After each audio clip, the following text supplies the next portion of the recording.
Hoje gostaria de relembrar o fracasso de bilheteria do filme Príncipe da Pérsia, As Areias do Tempo, lançado nos cinemas em 2010 pelo estúdio Disney. Antes de Warcraft, o filme era a adaptação de videogame mais cara já feita. Príncipe da Pérsia é um dos poucos filmes baseados em jogos de computador populares, que são bem recebidos pelo público, mesmo por aqueles distantes do mundo dos games. Apesar disso, o filme teve um desempenho mediano nas bilheterias e prejudicou significativamente a carreira de um dos produtores mais influentes de Hollywood, Jerry Bruckheimer. Vamos lá! Inicialmente, a Disney não estava envolvida com O Príncipe da Pérsia. O roteirista Robin Morningstar estava escrevendo o roteiro em colaboração com o criador do jogo de computador, Jordan Mechner.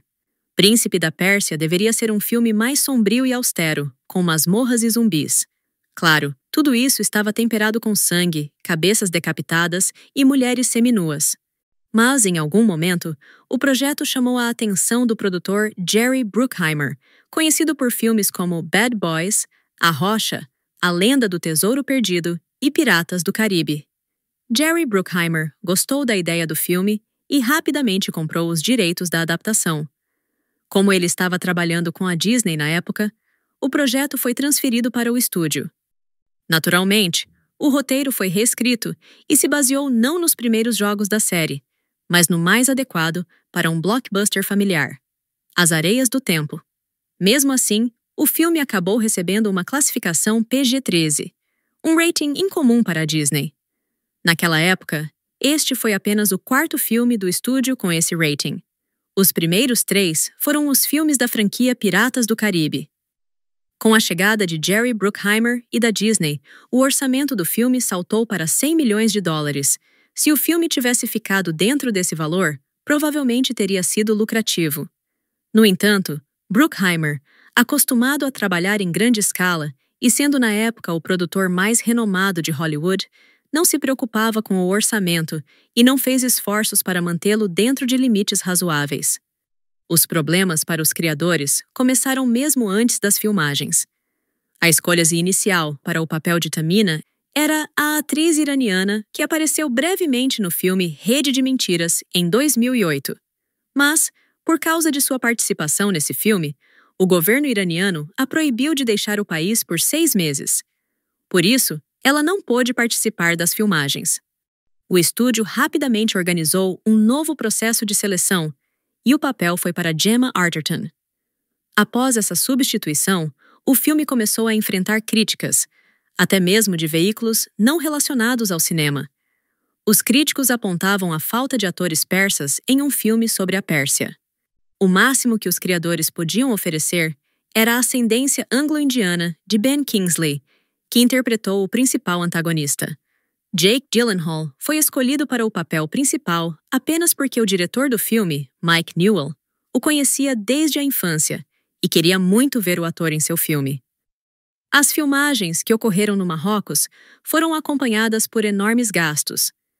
O filme Gladiador de Ridley Scott, filmado no mesmo local, custou 50 milhões a menos. Talvez a diferença seja porque Príncipe da Pérsia envolveu equipes especializadas em capturar escorpiões e outros animais. Russell Crowe e Joaquin Phoenix não se importavam em prestar atenção onde pisavam. Além disso, caminhões de água mineral cara eram trazidos da Europa todos os dias. Por algum motivo, eles não usaram marcas mais baratas e locais de água potável disponíveis no Marrocos. O diretor Mike Newell não conseguiu cumprir o prazo. Portanto, mais 3 semanas de caça aos escorpiões custaram $20 milhões ao orçamento do filme. Quando as filmagens finalmente terminaram, a versão bruta do filme, enviada para testes, após 1 mês, fez com que todos os envolvidos nas filmagens voltassem ao Marrocos para corrigir os erros. 1 mês de refilmagens, reescrita do roteiro e nova caça aos escorpiões consumiram mais 30 milhões.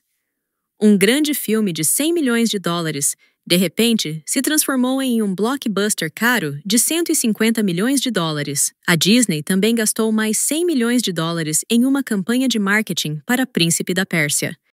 Chamar esse aumento no orçamento de uma reviravolta inesperada seria difícil. Algo semelhante aconteceu no mesmo ano de 2010 com outro filme do produtor Jerry Bruckheimer, O Aprendiz de Feiticeiro. Esse também era um filme de 100 milhões que, após refilmagens, acabou custando 150 milhões e foi outro fracasso para a Disney. Nos cinemas dos Estados Unidos, Príncipe da Pérsia arrecadou 90 milhões de dólares. Internacionalmente, o filme conseguiu mais 240 milhões. De acordo com os dados oficiais, a Disney perdeu quase 100 milhões de dólares com o filme. A receita de bilheteria conseguiu recuperar apenas cerca de 160 milhões de dólares, contra os 250 milhões investidos. A carreira do diretor Mike Newell quase chegou ao fim imediatamente após o lançamento do filme. Após Príncipe da Pérsia, ele só conseguiu encontrar trabalho na televisão. No entanto, o impacto principal, é claro, foi sobre Jerry Bruckheimer. 2 grandes fracassos consecutivos poderiam ter enterrado sua carreira, mas em 2011, o 4º filme de Piratas do Caribe estava previsto para ser lançado, e todos esperavam grandes bilheterias. Com esse filme, a Disney esperava cobrir as perdas causadas pela atividade do produtor. Porém, os piratas só conseguiram salvar temporariamente a carreira de Jerry Bruckheimer.